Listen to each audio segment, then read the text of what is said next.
Le matin, on avait notre place est si utile que nous attendons la file.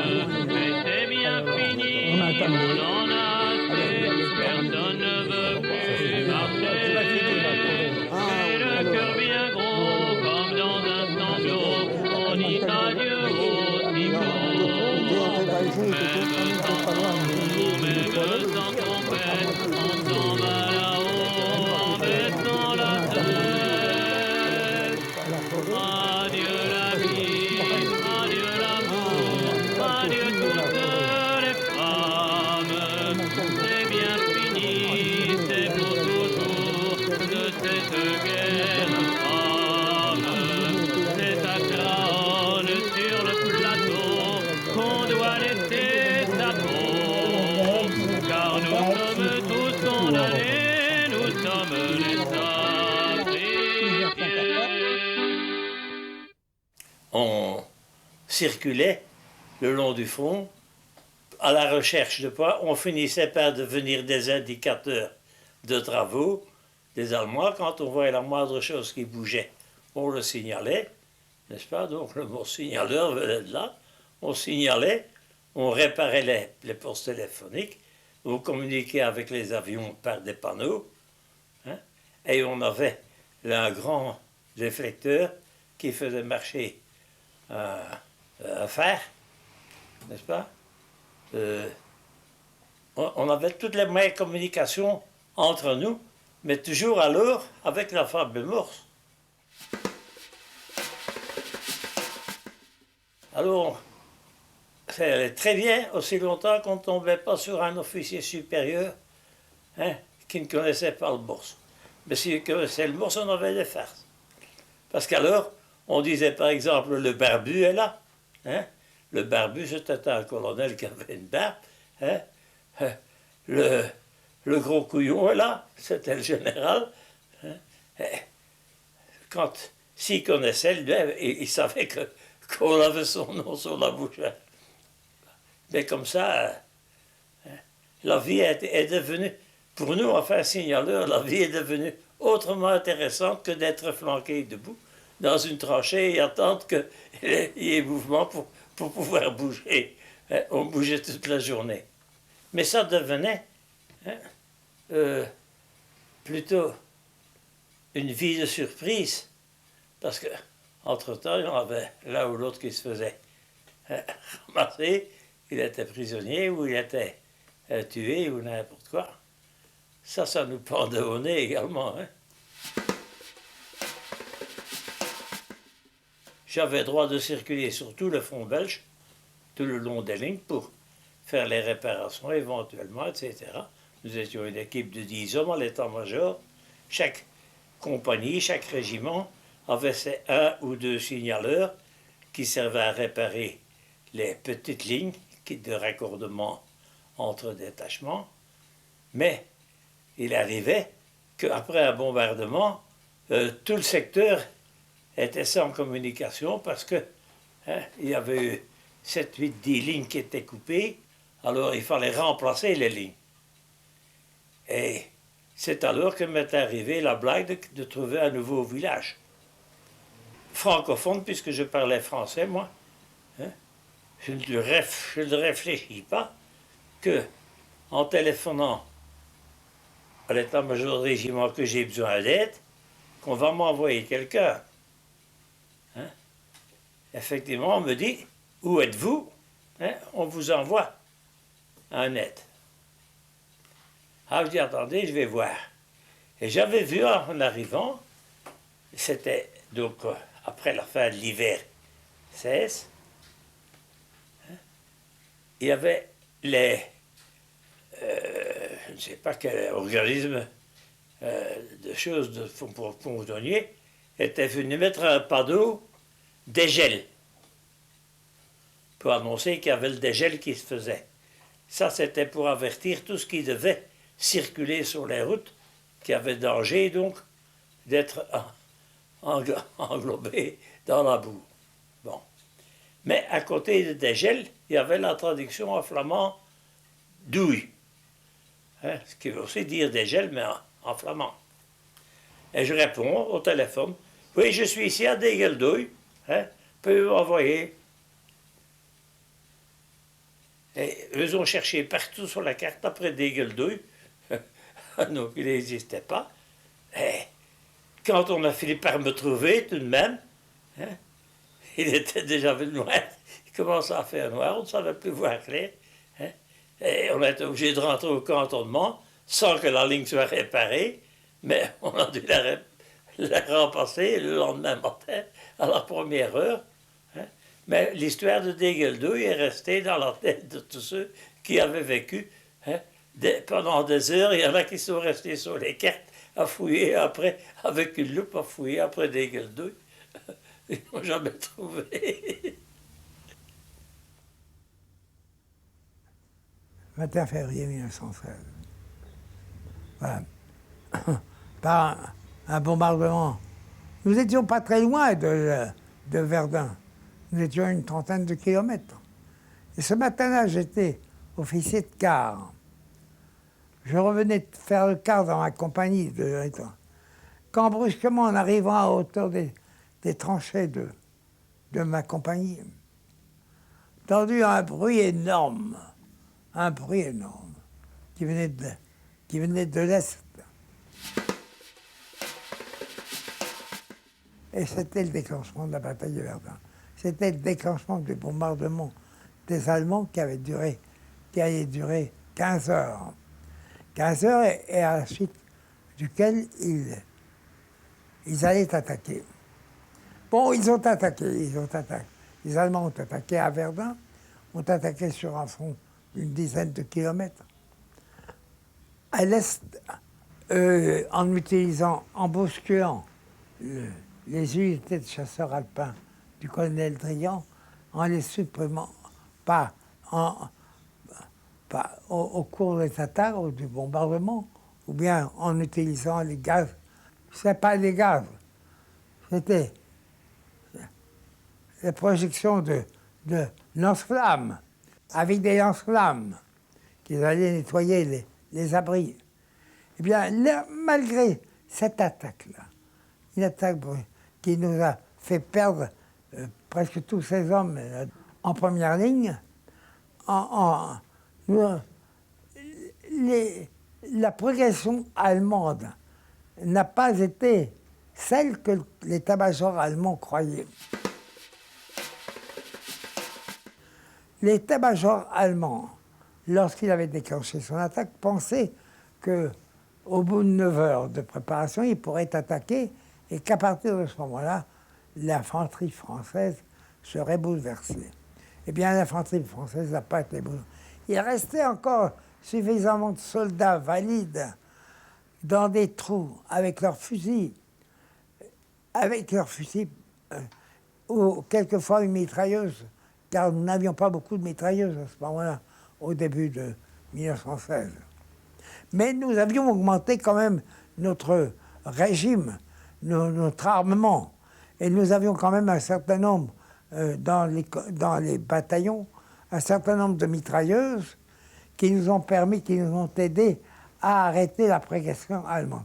Si bien que les Allemands ont fini par occuper le fort de Douaumont. Ils en ont fait là une grande victoire. Mais le fort de Douaumont, ils ont oublié de dire que le fort de Douaumont n'était pas défendu. C'était pas difficile de s'en emparer. Les régiments, c'était la Noria. Les unités, les divisions étaient envoyées à Verdun pour remplacer, pour remplir les vides et les remplacer. Et on a réussi à tenir le coup.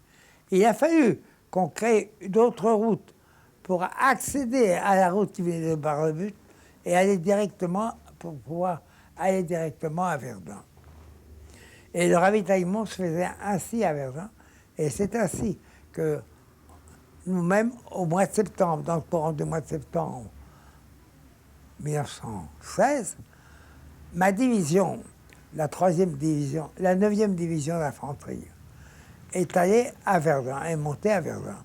On est monté à Verdun dans des camions. Il y avait des camions, déjà des camions, à ce moment-là, des berliers, mais avec des pneus en caoutchouc plein. Et il fallait, le général Pétain avait fait organiser un service d'entretien des routes, un véritable entretien avec des ingénieurs, avec toute la troupe qu'il fallait pour entretenir la route, la fameuse route là,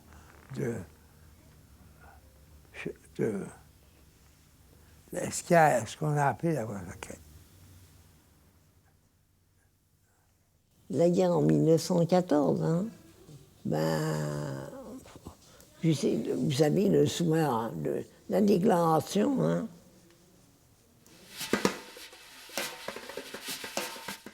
Vous savez, c'est un homme d'abord, je me rappelle quand il est venu, il m'a dit, ma pauvre petite chérie, tu sais, fais attention à toi. Il n'y a pas de faire attention à toi, c'était pour tout le monde. On a tous pris, vous avez bombardé toutes les nuits bombardé. Aller descendre dans la cave, vous vous rendez compte? Puis après, il y avait la sirène, 10 minutes après, c'est arrêté. 10 minutes après, ça recommençait, il fallait redescendre. On a fait ça, vous savez, un des pions. Vous savez, quand il faut voir ça, quand même. L'école du Pré Saint-Gervais, c'est tout de suite là. Puis on avait des bonnes maîtresses. Hein. Oh, Mademoiselle Dubao qu'elle s'appelait. Vous savez, je me rappelle de sa tête, tout. Hein. Puis on apprenait bien à l'école quand même. Oh, elle nous l'a dit, qu'on était en guerre, qu'il fallait faire attention, que quand vous jouez de la musique, eh ben, arrêtez tout. Ben, c'est à nous donner. Qu'est-ce que vous voulez qu'elle fasse? Maman n'a jamais voulu descendre dans les caves. Jamais. Elle dit, si on descend dans les caves, on va être tués tout de suite. C'est vrai, hein, parce qu'il fallait descendre. Hein.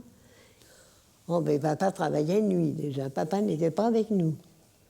Papa était dans les égouts. Il travaille dans les égouts, mon père. Et puis maman, elle a dit au secours, au secours. Alors ma sœur et moi, on est amputés toutes les deux, on a eu la jambe coupée toutes les deux. Alors moi, ma jambe droite, parce que j'étais à côté d'elle, et elle, c'est son autre jambe, ça qu'on bouge. On est amputés toutes les deux. Les gens sont venus nous aider, ils ont appelé la police, ça il faut la police, il n'y a pas. Et puis, ils nous ont transportés tout de suite à l'hôpital Saint-Louis. Mais moi, je trouve qu'ils m'ont amputé trop court. Parce que j'étais blessée vers le genou. Là. Pour moi qu'ils m'ont amputé tout en haut. Qu'est-ce qu'ils ont été? C'est pas qu'ils m'ont fait ça. Ils auraient pu, au moins jusqu'au genou. C'est vrai qu'ils m'ont amputé toute la cuisse. Combien de fois je leur dis ça? Eh bien, ils m'ont enlevé la cuisse. J'étais pas blessée à la cuisse, moi. J'étais blessée au genou. Alors, le genou plus bas. Hein. Alors, je pense qu'ils veulent aussi. Hein. Mon amputation, mais ça s'est bien passé. Hein. Et pourtant, qu'est-ce que j'avais comme plaie? Hein. Alors, j'ai découvert tout ça. Alors là, il y avait des docteurs qui disaient, oh, elle ne pourra pas se marier, cette petite-là. Elle ne pourra pas se marier, elle restera libre. Et puis je suis bien mariée, j'ai des enfants.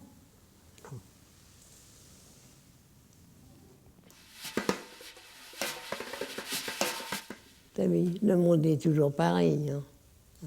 Vous devez toucher une bonne pension. Alors quand on me demandait ça, je ne répondais même pas. Vous devez toucher l'honneur de toucher une bonne pension, on vous coupe une jambe. Vous toucherez une bonne pension. Et c'est pourtant vrai ce que je vous dis. Hein. Ma sœur a pleuré plus que moi parce qu'elle était malheureuse, elle. Vraiment, qu'est-ce qu'on va faire avec notre jambe? Et puis elle avait raison. Hein. Qu'est-ce que je peux faire, moi, avec une jambe? Je saute. Petite, je sautais sur ma jambe toute la journée, mais il n'y a pas dû que j'arrête. Hein. Le docteur, il dit, ton cœur bat trop vite, arrête-toi. Et ça, je vous jure que c'est vrai. D'abord, vous pouvez demander. Hein. Oh, ben oui, on allait au théâtre. Moi, j'étais partout. Je disais à ma soeur, tu viens? Je téléphonais, je disais, tu viens? Moi, je vais aller là ce soir. Ben, elle me dit, oh, vas-y, pourquoi tu viens pas avec moi? Ah, elle n'aimait pas sortir parce qu'elle disait, tout le monde nous regarde. Alors, j'aimais bien quand elle me disait, tout le monde nous regarde.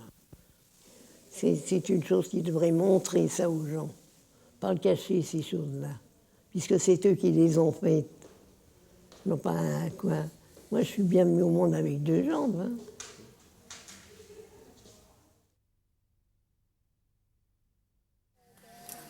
noo koy campé ca àll ba. waaw àll rek la. ñu laaj ko bis ñu tant. di yendoo ko fanaan rek. ñu jékki ba yàgg yooyu ni. wuy kii Sénégal la. ñu ngi fii. ñu naan moo wee salo. maintenant tu fais montrer de matin. àll bu ñuy wax la soom. foofu nag fa laa bëri see.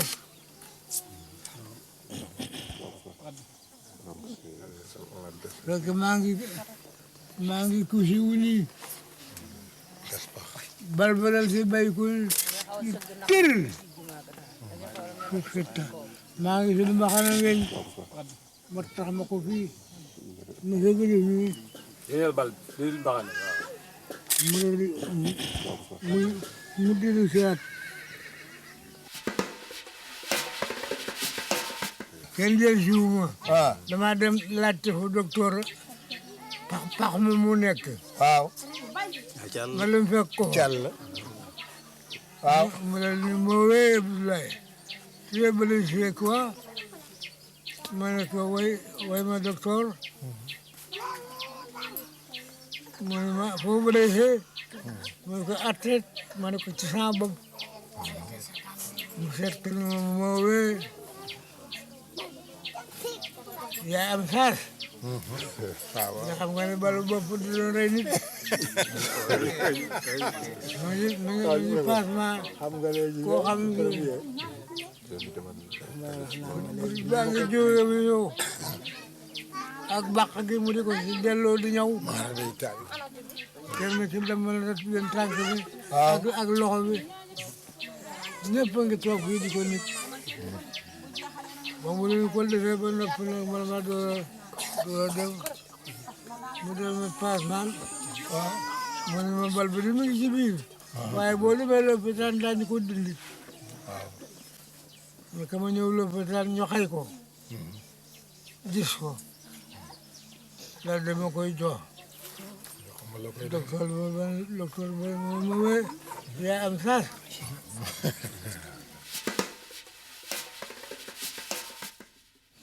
boole maa ngi samay giri rek waaw boo maa ngi samay giri sa gàllaaj mi ngi lay laaj loolu waaw boo maa ngi sama gàllaaj waaw ak sama giri ma dencaat ko bu baax waaw sama papa ji ne ci Sénégal ma daal koy bind lettre waaw ni ko léegi jam nañu ma waaye deewuma ñu mu ne ma xamoon naa ne doo dee ndax gàllaaj ji wala jox moo wee su bee gàllaaj waaw boo sama xel xaar na ko lool ndax ba ñu ma ne da nga engagé at ma ne su ma ne woon woy kooku damay dellu waaye ba ma ne non dañu ma la demay ñu ne damay bay ah gannaaw yow xeex ka ba xeex bi jeex na ñu bu nga delluwaat nga bañ dana nekku ci mu ni léegi mi ngi laaj yéen ancien combattant yi xeexi woon France nee na mi ngi laaj ba xam tubaab yi jox nañu leen njukkal wala amu leen njukkal amaguñu njukkal la ñenn ñi am nañu tuuti ñenn ñi amuñu dara waaw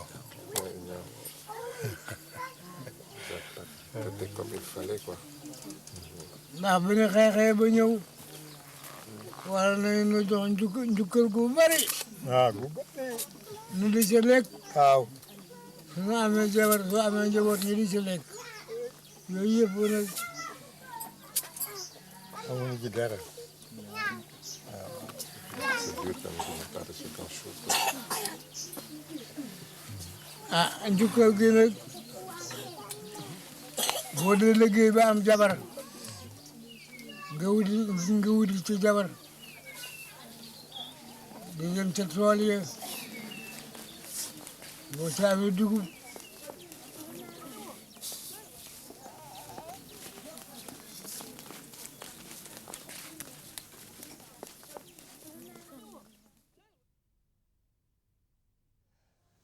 Une fois, ce qui m'a un peu frappé, là, on avançait, on était en attaque, et alors on a été obligé de traverser une vallée, on descendait d'une colline, en somme, on a passé dans la vallée et remonté de l'autre côté. Mais dans la vallée, c'était plein de gaz. Alors on a été obligé de la traverser avec le masque sur la figure. Oui, c'était une poche qui couvrait en triple ou quadruple épaisseur de tissu spécial et imbibé de liquide. Il était humide. Et il fallait de temps en temps l'arroser un peu, l'humidifier. Alors on montait, on est arrivé à un endroit où il y avait une ancienne voie de Décoville qui passait en travers. Alors on est arrivé là, juste il était à la limite du gaz, on a pu enlever les gaz. Alors on était le dos appuyé contre le talus de la voie, on regardait vers le bas, vers la vallée où il y avait les gaz. Tout d'un coup, on était tous rassemblés, là, mon unité, là, ma section. Alors, qu'est-ce qu'on voit sortir des gaz? Un lièvre. Un lièvre qui n'en pouvait plus. Il n'avait pas de masque, lui. Il est venu s'arrêter, il a posé ses patates devant sur le rail. Il y avait les rails encore. Il y a un imbécile qui a pris son fusil, il l'a remis, et puis il l'a visé, il a tiré. S'il l'avait tué, qu'est-ce qu'il en aurait fait? Mais il l'a manqué, la balle, au lieu de toucher le lièvre, a touché le rail. Elle s'est aplatie dans le rail. Mais le lièvre n'a pas été touché. Oh, le pauvre lièvre, vous pensez, il a fait demi-tour, il est reparti dans la vallée. Vers la vallée, il en aura peut-être crevé un moment. Le premier que j'ai vu d'Américain, si je vous disais que c'est un conducteur d'ambulance. On était en progression. Nous, mon unité n'était pas tout à fait en première ligne, on suivait, mais on voyait à travers la plaine les premiers attaquants qui avançaient, et puis on voyait l'éclatement des obus, tout ça. Alors tout d'un coup, nous, qu'on était à l'arrière, on attendait qu'ils avancent pour les suivre. On entend une voiture, le bruit, ça nous a semblé drôle, malgré le bruit des canonnades. Qu'est-ce qu'on voit? On se retourne, on voit une ambulance américaine. On a vu que c'était un soldat américain, et puis là, c'était les ambulances fortes, c'était des hautes sur pattes, sur roues, ça faisait drôle. Et puis elle passait avançait à travers les trous d'obus, on se demandait où c'est qu'il allait, c'était un fou. Alors il voulait voir les premières lignes, le conducteur. Mais on lui a dit, il ne faut pas rester là, c'est pas votre place. Et puis finalement, ils ont trouvé des blessés à lui mettre dans sa camionnette. Alors, il est reparti avec ça, avec des blessés. Quand il s'est assis sur son siège, c'était tout à fait simple, tout ça. il s'aperçoit qu'on lui avait mis un blessé à côté de lui. Il regarde de près, mais il dit, mais c'est un Allemand. Il a été, et hop, la fissure, mais il l'a pas pris. Il l'a fait capoter en bas, du siège. Eh ben mince. C'était le premier Américain que je n'avais pas vu jusque-là. Adieu la vie, adieu l'amour, adieu toutes les flammes. C'est bien fini, c'est pour toujours de cette guerre infâme. C'est à Crâne sur le plateau qu'on doit laisser sa peau. Car nous sommes tous condamnés, nous sommes les